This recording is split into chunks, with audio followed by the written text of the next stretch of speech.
بسم اللہ الرحمن الرحیم۔ پیارے دوستو، رمضان میں ایک ایسی عظیم ہستی کی ولادت ہوئی جنہیں خود محمد مصطفیٰ صلی اللہ علیہ وسلم اپنے کندھوں پر سوار کیا کرتے تھے، جنہوں نے تخت و تاج کو چھوڑ دیا اور امت محمدی کی خدمت کو اپنایا۔ وہ کوئی اور نہیں بلکہ حضرت امام حسن علیہ السلام ہیں، جو حضرت علی رضی اللہ تعالیٰ عنہ کے بیٹے، حضرت فاطمہ رضی اللہ تعالیٰ عنہما کے لخت جگر اور حضرت امام حسین کے بڑے بھائی ہیں۔ حضرت امام حسن علیہ السلام کی ولادت 15 رمضان المبارک کو ہوئی، اور جب حضرت فاطمہ نے ظہر کی نماز ادا کر لی تو اسی وقت امام حسین علیہ السلام دنیا میں تشریف لائے۔ پیارے دوستو، آج آپ کی جاننے کے لیے اتنا ہی کافی ہے کہ ایک طرف آپ کی نسبت حضرت محمد مصطفیٰ سے سب سے زیادہ قریب ہے، اور دوسری طرف آپ کی پرورش بھی آغوش رسالت میں ہوئی۔ جب آپ کی ولادت ہوئی تو نبی پاک نے بہت خوشی کا اظہار کیا۔ آپ نے خود امام حسن کے کان میں اذان دی، اپنا لعاب دہن مبارک ان کے منہ میں ڈالا اور 7ویں دن عقیقہ کیا۔ آپ نے حکم دیا کہ ان کے بال منڈوا کر ان کے وزن کے برابر چاندی خیرات کی جائے۔ امام حسن علیہ السلام 7 سال کی عمر میں ایک مرتبہ حضرت محمد مصطفیٰ صلی اللہ علیہ وآلہ وسلم کے منبر پر جلوہ افروز تھے، اور حضرت امام حسن علیہ السلام آپ کے پہلو میں بیٹھے تھے۔ نبی پاک کبھی لوگوں کی جانب دیکھتے اور کبھی امام حسین کی طرف، پھر آپ علیہ الصلوۃ والسلام نے فرمایا، یہ میرا بیٹا سید سردار ہے، اور امید ہے کہ اللہ تعالیٰ اس کے ذریعے مسلمانوں کے 2 گروہوں کے بیچ صلح کرا دے گا۔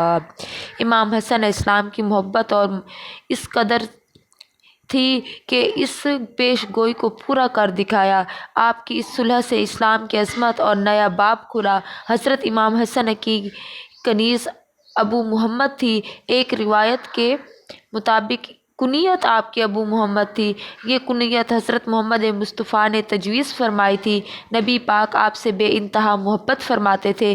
جب آپ انہیں دیکھتے، یعنی امام حسن کو جب پیارے آقا دیکھتے تو کبھی آپ کے گالوں کو چومتے، کبھی آپ کے لبوں کو، اور کبھی آپ کی زبان مبارک کو اپنی زبان مبارک سے چوس دیتے، کبھی اپنی گود میں کھلاتے، کبھی سینے سے لگاتے، کبھی اپنے پیٹ پر بٹھاتے۔ کئی بار ایسا ہوا کہ جب نبی پاک سجدہ میں ہوتے تو امام حسن آپ کی پشت مبارک پر سوار ہو جاتے تھے۔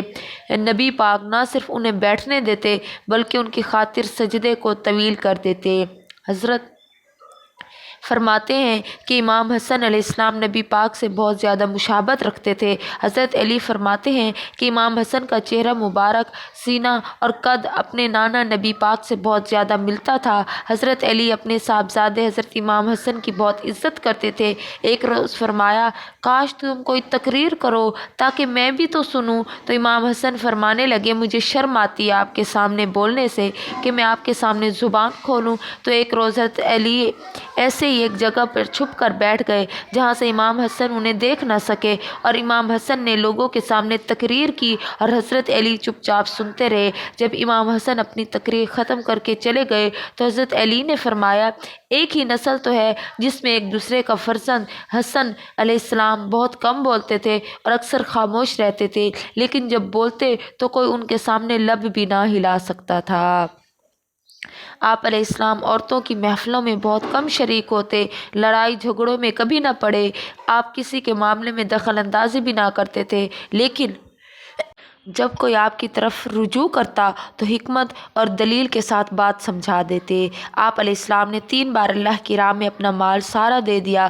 2 مرتبہ ایسا ہی کیا کہ آپ نے 25 بار پیدل حج کیا۔ حضرت حسین میں اور حسن، ان دونوں میں سے جب کوئی گھوڑے پر سوار ہوتا تو حضرت عبداللہ بن عباس کی ان پر نظر پڑتی تو دوڑ کر آگے بڑھتے اور رکاب یعنی زین کی پٹی تھام لیتے اور اسے اپنے لیے شرف سامان سمجھتے تھے۔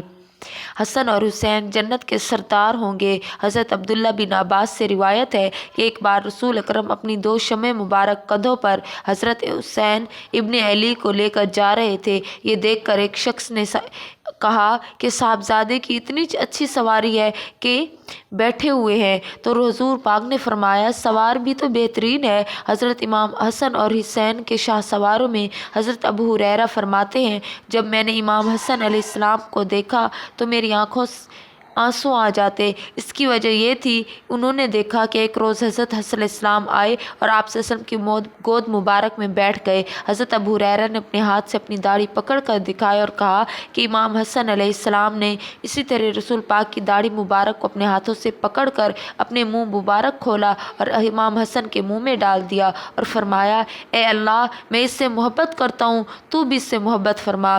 یہ بات سن کر اللہ پاک نے 3 بار یہ رسول پاک نے بات فرمائی۔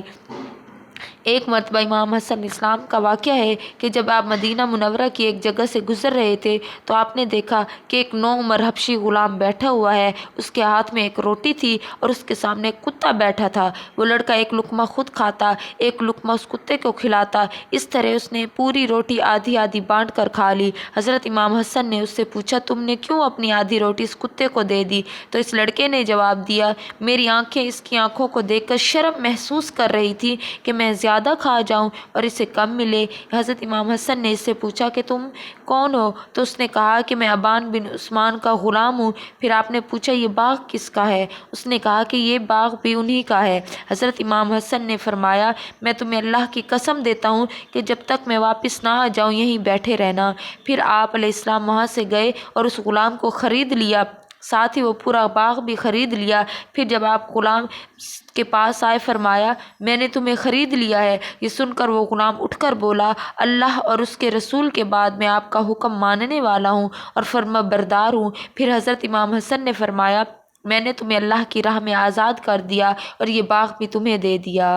سبحان اللہ۔ حضرت انس رضی اللہ تعالیٰ عنہ فرماتے ہیں، امام حسن اور حسین آپ صلی اللہ علیہ وآلہ وسلم کے ہم شکل ملتے جلتے تھے۔ ہمارے پیارے آقا نے فرمایا کہ میرا یہ بیٹا حسن 2 مسلمان گروہ میں صلح کرائے گا اور حضرت محمد اور 4 خلفائے راشدین کا دور ختم ہو گیا تو یزید پلید نے، جو کہ ان دونوں شہزادوں امام حسن اور امام حسین علیہ السلام کو قتل کر دیا جائے، کہنے لگا تاکہ اس کی حکومت پر کوئی اثر نہ پڑے۔ اسی وجہ سے یزید نے امام حسن علیہ السلام کی بیوی کو بھلا پھسلا کر اس بات پر تیار کر لیا کہ وہ انہیں ایسا زہر دے دے جس سے پھر وہ کبھی نہ اٹھ سکے۔ اس ظالم نے امام حسن کی بیوی سے کہا، اگر تم امام حسن کو زہر دے دو گی تو میں تم سے شادی کر لوں گا اور تمہیں محل کی رانی بن جاؤ گی۔ یزید بہت عرصے سے سازش میں تھا کہ کسی طرح امام حسن اور حسین کو اپنے راستے سے ہٹا سکے۔ وہ جانتا تھا کہ اگر یہ دونوں حضرات راستے سے ہٹ گئے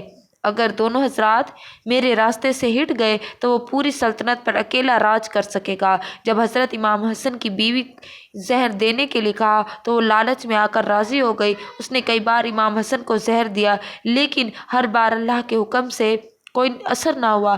آخر کار اس بد نصیب عورت نے ایک ہیرے کو باریک پیس کر اسے پانی میں ملا دیا اور اسے ایک گھڑے میں ڈال دیا جس سے حضرت امام حسن رات کو اٹھ کر پانی پیا کرتے تھے۔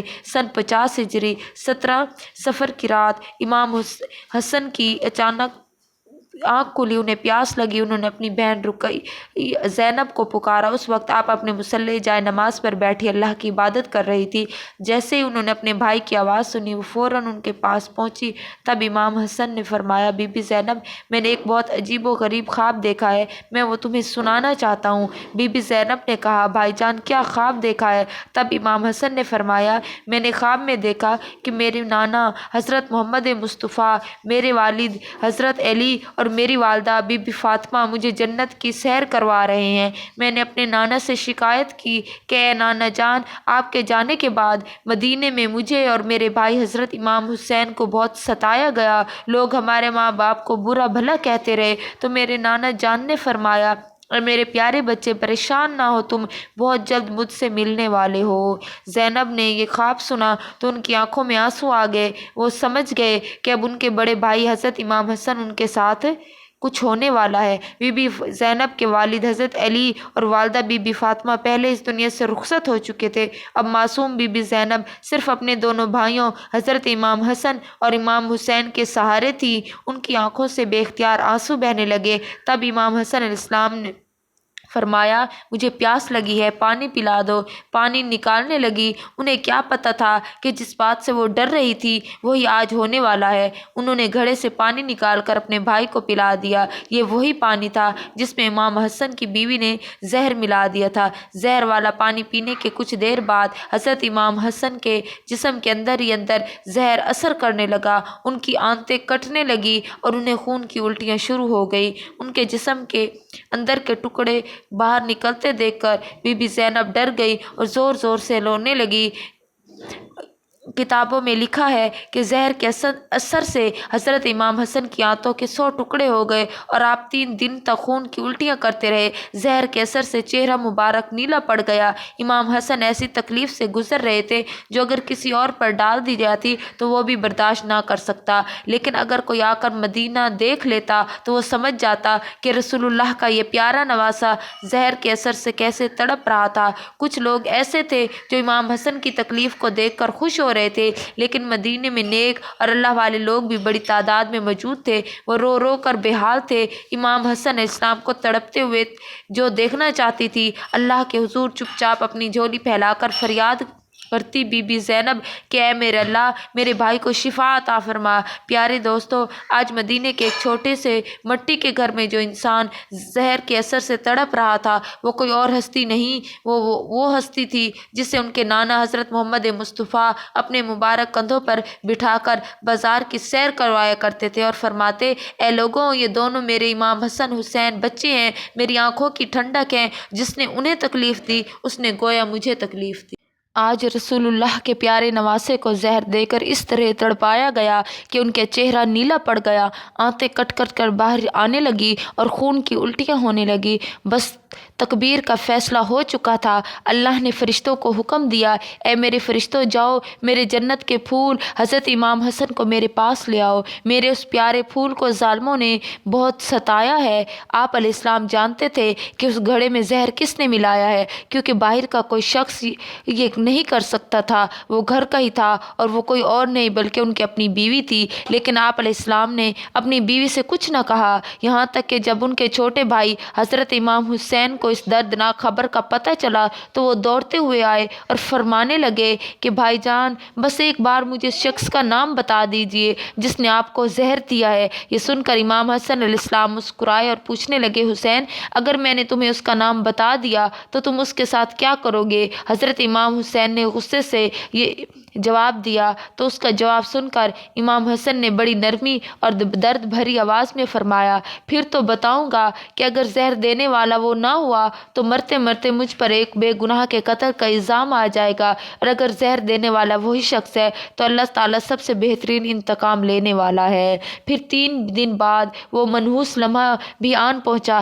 جب امام حسن کو اپنی وفات قریب نظر آنے لگی۔ تب انہوں نے حضرت امام حسین کو پاس بلایا اور فرمایا، حسین، جاؤ میری نانی حضرت عائشہ اماں سے جا کر پوچھو کہ کیا ان کا نواسہ حضرت حسن علیہ السلام اپنے نانا محمد مصطفیٰ کے قدموں میں دفن ہو سکتا ہے۔ حضرت امام حسین جلدی سے حضرت عائشہ کے گھر پہنچے۔ غم اور آنسوؤں میں ڈوبی ہوئی آواز میں انہوں نے فرمایا، نانی جان، امام حسن علیہ السلام اللہ کے رسول اللہ کے قدموں میں دفن ہونا چاہتے ہیں۔ تو حضرت عائشہ نے اپنے پیارے نواسے کی یہ حالت سن کر رو پڑی۔ جیسے ہی انہوں نے یہ بات سنی وہ غمگین لہجے میں فرمانے لگی، ہاں میری طرف سے پوری اجازت ہے۔ لیکن جب حضرت امام حسین یہ خوشخبری لے کر اپنے بڑے بھائی حضرت حسن کے پاس پہنچے اور اجازت کی بات بتائی تو وہ دھیمے سے مسکرائے اور پھر اداس لہجے میں بولے، حسین، مجھے ڈر ہے کہ نانی نے یہ اجازت صرف میری محبت میں دے دی ہو،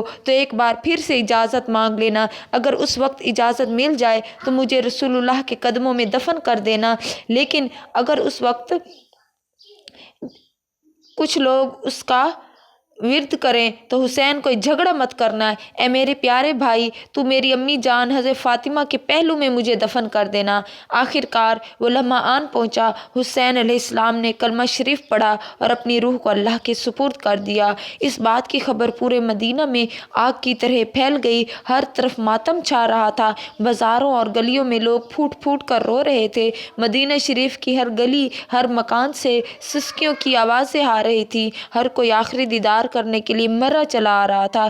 اتنی بھیڑ جمع ہو گئی کہ تاریخ لکھنے والوں نے لکھا کہ اگر ایک سوئی بھی پھینک دی جاتی تو شاید وہ زمین تک نہ پہنچ پاتی۔ پھر امام حسن کو غسل دے کر کفن پہنایا گیا، ان کا جنازہ تیار کیا گیا اور پھر مسجد نبوی کے سامنے لایا گیا۔ پھر ایک صحابی آگے بڑھے اور امام حسن کا جنازہ پڑھایا۔